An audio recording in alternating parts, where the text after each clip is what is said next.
Are you aware of astrophysicist Guillermo Gonzalez's work? Yes. He believes in intelligent design cost him his career. Believes evidence points to a heliocentric system.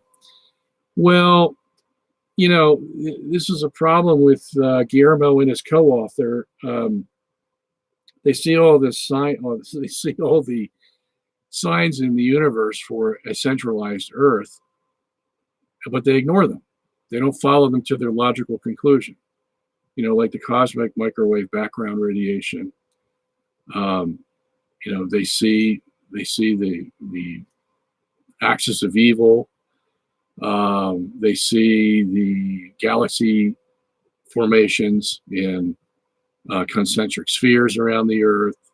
They see a lot of the same things we saw when we made our movie, The Principle, and yet they don't take it to the next step.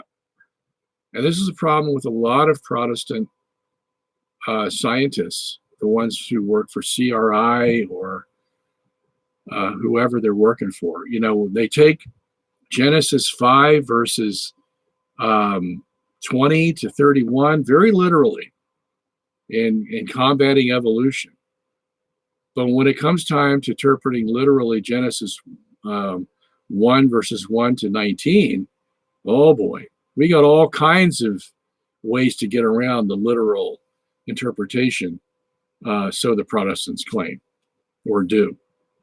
You know, so they speak out of both sides of their mouth, as far as I'm concerned, and so does Guillermo.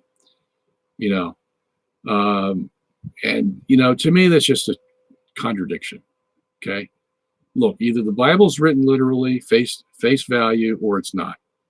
And if it is, then be consistent in your interpretation. And what does Genesis 1 tell us? It says the earth was formed first, and then the sun, stars, and the moon. Okay? So if you can't accept that, then don't bother giving me other interpretations of either Genesis or any other passage. Okay? Because if you're not going to be consistent with the first page of the Bible, what am I going to expect that you're going to do when you meet up with some difficulty?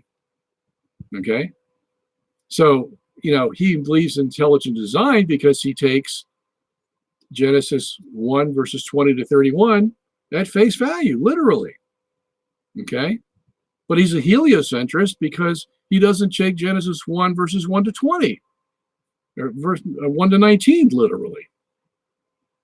And this is the problem I've had with them from the beginning. So, you know, of course, to admit that we live in a geocentric universe means that the church was right when she condemned Galileo.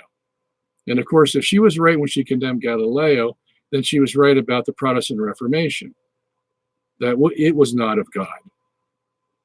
Okay?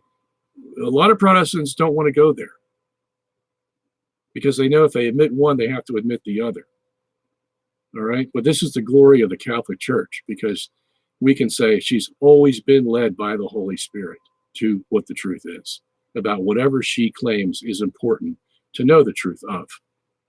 And apparently the cosmos and what revolved around what was important enough for the church to address, and she did. And she gave us the answer. But Galileo and Copernicus were wrong. Okay? So you either accept that or you don't. Okay?